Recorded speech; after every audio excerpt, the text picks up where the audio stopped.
Oke guys, selamat datang di channel Batakpedia, channel yang berbagi pengetahuan seputar budaya Batak paling terpercaya.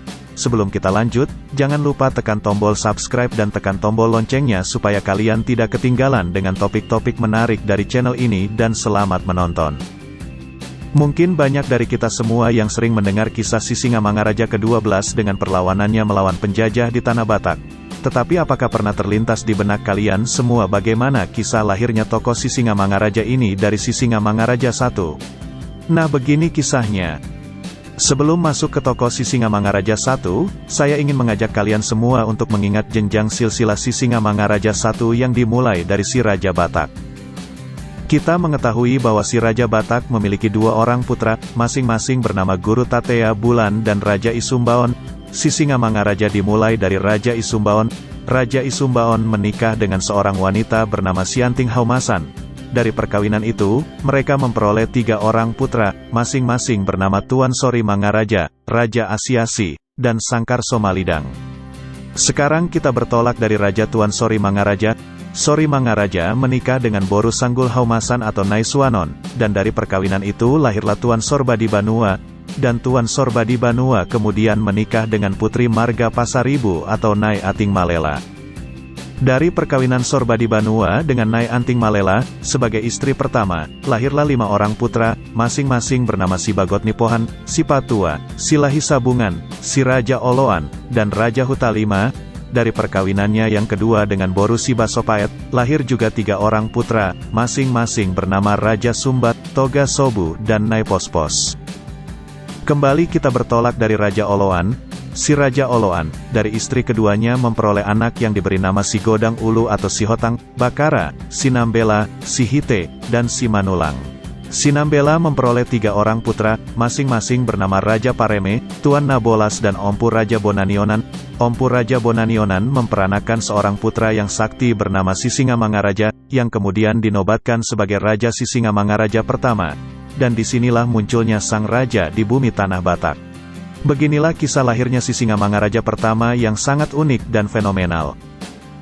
Ompu Raja Bonanionan adalah seorang dukun atau datu yang terkenal pada saat itu. Ia sangat dihormati di kalangan kawan sekampungnya, bahkan sampai ke daerah-daerah lainnya. Ia sering dipanggil ke tempat yang lebih jauh untuk mengobati orang-orang sakit dan yang dirasuki setan. Dari perkawinannya dengan Boru Pasaribu lahirlah seorang putri yang bernama Siatna Tundal. Sampai putrinya itu menjadi gadis istri Bonanionan tidak bisa mengandung lagi. Setelah ditunggu bertahun-tahun akhirnya sang datu menjadi putus asa, merasa tidak akan mendapatkan keturunan laki-laki dari istrinya itu. Ia tampak merasa sedih karena orang Batak pada saat itu merasa rendah diri kalau ia tidak mendapat seorang putra sebagai penerus silsilah. Begitu juga dengan istrinya yang turut merasakan penderitaan suaminya itu. Kadang-kadang sang istri menangis terseduh-seduh di tempat yang sunyi sepi. Sang istri merasa belum memenuhi tanggung jawab sebagai istri kalau ia belum melahirkan seorang putra bagi suaminya yang akan meneruskan nama dalam silsilah leluhurnya nanti. Akhirnya hubungan kedua suami istri itu pun renggang. Seolah-olah sang datu kurang menaruh perhatian kepada istrinya. Dalam hati sang datu timbul niat hendak mencari istri karena istrinya yang sekarang sudah semakin tua dan tidak mungkin akan melahirkan anak lagi. Raja Bonanionan memutuskan pergi merantau ke negeri lain dan meninggalkan istri dan anaknya di Bakara. Sambil mengobati orang di rantau, ia juga mencari istri baru yang kelak dapat membawa namanya dalam silsilah. Setelah Raja Bonanionan meninggalkan kampung halaman, istrinya makin bertambah sedih dan sering menangis. Di tempat yang sepi, ia mencucurkan air mata, sambil memohon kepada Mula Jadi Nabolon agar ia menilik akan duka cita hatinya. Pada suatu hari, sang istri bersama putrinya pergi ke hutan Tombak Sulu-Sulu hendak mencari salaon, semacam tumbuhan yang dapat dibuat menjadi cat benang tenunan. Di Tombak Sulu-Sulu itulah ia kembali mengenang nasibnya.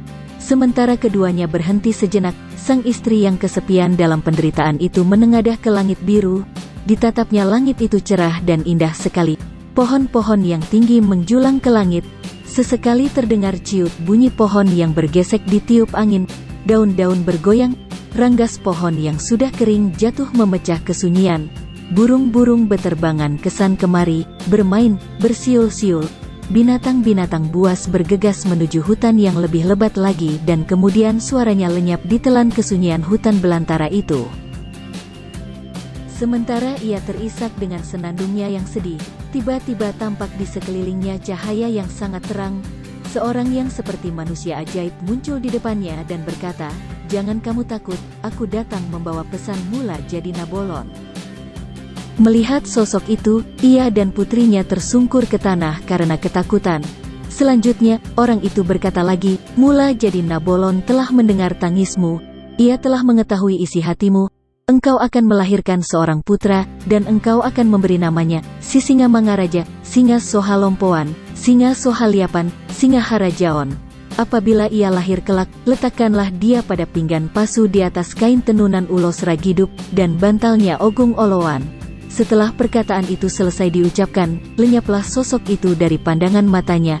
Ia bersama putrinya amat takut. Ia terheran-heran dengan janji itu. Ia berpikir, apakah orang setua aku ini akan melahirkan seorang anak? Akhirnya sang istri mengandung seorang anak tanpa menjalin hubungan dengan pria lain.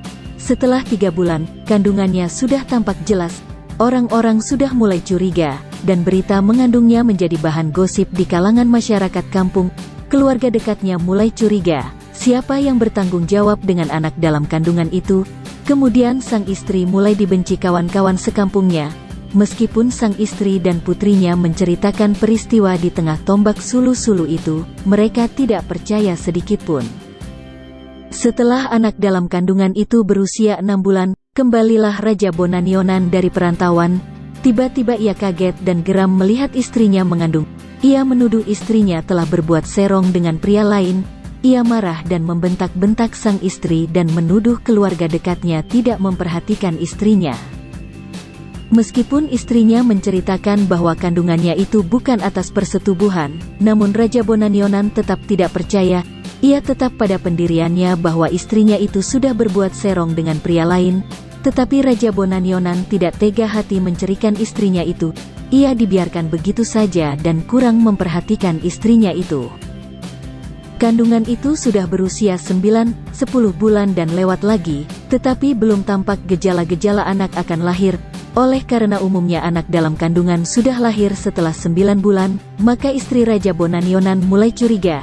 Ia takut kalau kandungannya itu bukanlah manusia, ataukah ia mengidap semacam penyakit. Setelah mereka memanggil dukun-dukun, mereka sependapat bahwa anak dalam kandungan itu benar-benar manusia yang akan lahir kelak. Setelah kandungan berusia 12 bulan, istri Bonanionan mulai meminta sesuatu sebagaimana lazimnya wanita-wanita yang akan melahirkan waktu itu. Sang istri meminta suaminya supaya mencarikan sebuah mentimun muda. Mentimun muda pun dicarikan Raja Bonanionan. Kemudian istrinya meminta hati ular berbisa dari tombak sulu-sulu. Ia meminta suaminya pergi ke sana, dan tepat di sana ada seekor ular besar. Raja Bonanionan menemukan ular itu lalu membunuhnya seraya mengambil hati ular itu. Dari sana ia kembali menemukan istrinya dan menyerahkan hati ular itu, lalu sang istri pun memakannya. Setelah sang istri selesai makan, tiba-tiba angin bertiup kencang, langit mendung, dan kilat sabung menyabung. Kala itu bumi seperti daun bergoyang ditiup angin. Ketika itulah perut istri Raja Bonanionan terasa mulas hendak melahirkan. Sesaat guntur menggelegar, seolah-olah memecah bumi. Saat itulah anak dalam kandungan itu lahir, tetapi ia masih terbungkus selaput. Ia diangkat ke atas pinggan pasu. Ketika itu pula, guruh menggelegar memekakkan telinga dan selaput pembungkus anak tadi pecah seketika. Tiba-tiba muncullah seorang anak laki-laki, sudah berambut lebat, bergigi seperti anak yang sudah berusia beberapa tahun. Semua orang terheran-heran dan merasakan keajaiban melihat kelahiran anak itu. Masyarakat yang melihat pun berkata bahwa anak itu adalah seorang yang sakti. Sesuai dengan pesan utusan mula jadi Nabolon, diberikanlah namanya Sisinga Mangaraja, Singa Sohalompoan, Singa Sohaliapan, Singa Harajaon, yang dalam bahasa Indonesia artinya adalah singa hukum, singa pemerintahan, singa raja adat. Setelah Sisinga Mangaraja dewasa, dia berjalan dari satu kampung ke kampung lainnya. Ia menemui orang yang tertawan karena pelanggarannya. Dia menanyakan sebab musababnya mereka ditahan. Ia juga mengunjungi orang-orang miskin dan menderita. Ia memberi penerangan-penerangan kepada mereka, memberi nasihat-nasihat. Ia dikenal sebagai seorang yang tahu seluk-beluk hukum yang berkenaan dengan peraturan-peraturan hidup dan adat istiadat. Bukan ahli di bidang itu saja, tetapi ia menghidupkannya. Ia sangat dikagumi orang pada zamannya. Itulah sebabnya ia diangkat menjadi raja.